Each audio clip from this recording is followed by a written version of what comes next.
మరియు అదేవిధంగా మన యూనివర్సిటీ ప్రిన్సిపాల్ వై విజయ గారు, వక్తలు డాక్టర్ పెరుగు రామకృష్ణ గారు, అలాగే టెక్కుమల వెంకటప్పయ్య గారు, విద్యార్థులకు మరియు అధ్యాపక బృందానికి మరి ఒకసారి గుర్రం జాషువా జయంతి సందర్భంగా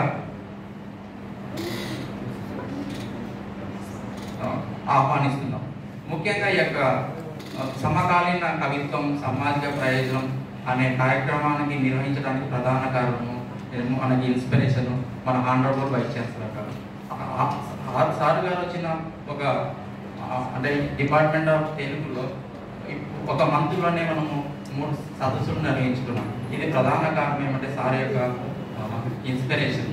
సార్ బేసికల్గా ఫిజిక్స్ ప్రొఫెసర్ అయినా కూడా నేను రీసెంట్గా విన్నాను, కరోనా సమయంలో సార్ ఒక కవితను రాసి అది ఆర్టికల్ కూడా ప్రచురించబడింది. అంటే మనకి సార్ ఒక సైన్స్ లైన్ కూడా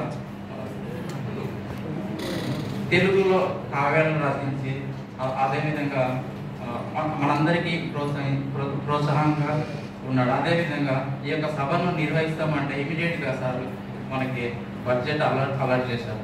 సభ కంటే ముందుగా ఏదైనా ఎక్స్పెన్సెస్ ఉంటే ఇమీడియట్గా మీరు చేయండి, విద్యార్థులకు తెలుగు పట్ల అవగాహన కంపల్సరీ యూనివర్సిటీ స్థాయిలో కంపల్సరీ ఇటువంటి సదస్సులు నిర్వహించాలని సారు ప్రోత్సహించారు.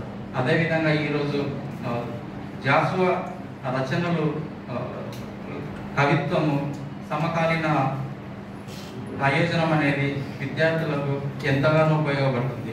20వ శతాబ్ది తెలుగు కవులు కాక 50 ఏళ్లకు పైబడ్డ తెలుగు కవిత్వం చరిత్రలో విశిష్ట స్థానం సంపాదించిన కవి తన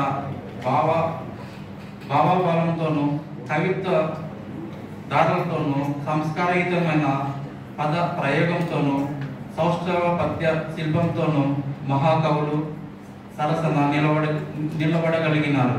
ముఖ్యంగా సామాజిక అన్యాయాన్ని, కుల మతాలు అడ్డుగోడలు వేలుకున్న అస్తవ్యస్తలన్నీ ప్రశ్నించడంతోనూ తెలుగు కవిత్వం అంతదాకా చోటు దొరకని దళిత సాహిత్యాన్ని, దళిత జీవనాన్ని కావ్య వస్తువుగా స్వీకరించి అభాగ్య సోదరుని పక్షాన్ని నిలబడంలోనూ ఆయన మొదటివాడు.